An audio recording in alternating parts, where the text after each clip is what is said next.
আসসালামু আলাইকুম বন্ধুরা, কেমন আছেন আপনারা সবাই? আমি ভালো আছি, আল্লাহর অশেষ রহমতে। আশা করছি আপনারাও ভালো আছেন।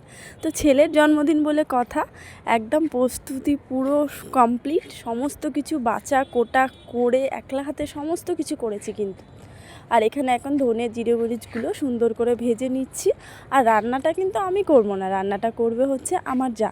আর এখানে মা কিন্তু সমস্ত মশলা পেস্ট করে দিল।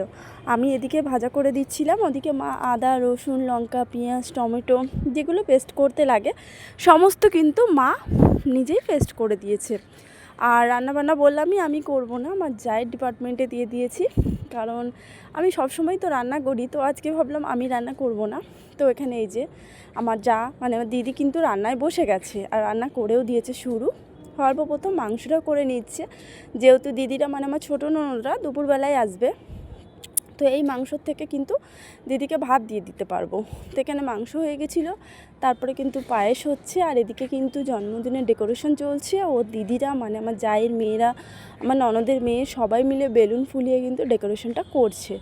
তো এখানে সবাই বেশ আনন্দ করছে। আর একদিকে পায়েসটাও হয়ে গেল। এখন আলুগুলো ভাজা করছিলাম, তখনই কিন্তু আমার ভাই ভাবি সবাই কিন্তু চলে আসলো। তো বেশ ভালোই লাগছিলো। তো এই যে ভাবিকে কিন্তু খুব সুন্দর লাগছিলো, নতুন নতুন বউ লাগছিলো। আর এই যে আর আমার ভাইপো, ও তো একটাও কথা বলে না, এই যে লজ্জায়। আমার ভাই কিন্তু ঠিক এরকমই ছিল। যাই হোক, ভাবি এলো, ভাই এলো, দিদি এলো, ছোটো ননদ এলো। তো বাড়িতে না এই ছোটোখাটো ওকেশন হলে বেশ সবাই আসে, বেশ ভালোই লাগে জানেন তো, আমার তো খুব ভালো লাগে। তো এখানে রান্নাবান্না সব হয়ে গেছে, চাটনি আলুর দম মাংস ফ্রাইড রাইস। তো এখন হচ্ছে সন্ধ্যাবেলা কেক কাটার পালা। তো তার আগে ডেকোরেশনটা একটু আপনাদেরকে ঘুরিয়ে ঘুরিয়ে দেখে দিই।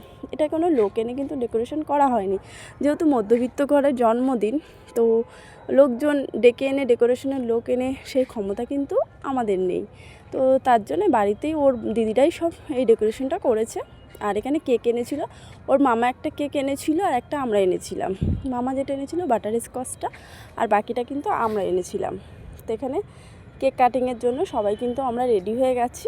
তো এখানে কেক কাটা হয়ে গেছিলো, তারপরে কিন্তু খাওয়া দাওয়া হয়েছিল, পায়েস দেওয়া হয়েছিল, কেক দেওয়া হয়েছিল, তারপরে ফ্রাইড রাইস চিকেন কষা আর আলুর দম চাটনি পাঁপড় মিষ্টি সমস্ত কিছু দেওয়া হয়েছিল। আর এখানে সবাই মিলে খুব আনন্দ করেছে, বাচ্চাগুলো আমরাও সবাই মিলে খুব আনন্দ করলাম। সবাই মিলে খাওয়া দাওয়া হলো। আর রান্নাগুলো সত্যি খুব সুন্দর হয়েছিল।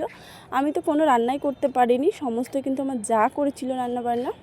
আর এখানে ভাবি আর মা মিলে কিন্তু পরিবেশনের কাজটা কমপ্লিট করছিল। বেশ সবাই মিলে জন্মদিনের দিনটা খুব সুন্দরভাবে কেটে গেল। কীভাবে যে কেটে গেল বুঝতেই পারলাম না। তো আপনারা সবাই আমার ছেলের জন্য দোয়া করবেন, ও যেন অনেক ভালো থাকে, অনেক আনন্দ থাকে, অনেক খুশিতে থাকে। আর ওর জন্য একটা প্লেটও সাজিয়েছিলাম, তো ও সেগুলোর থেকে টুকটুক করে এক একটা চকলেট খেয়েছিল। তো আজকের ভিডিওটা যদি আপনাদের ভালো লাগে অবশ্যই কিন্তু লাইক করবেন, কমেন্ট করবেন এবং আমার চ্যানেলটিকে সাবস্ক্রাইব করে নিয়ে আমার পাশে থাকবেন। আপনাদের জন্য রইল অনেক অনেক ভালোবাসা, আমার ছেলেকেও অনেক অনেক ভালোবাসা দেবেন। আসসালামু আলাইকুম।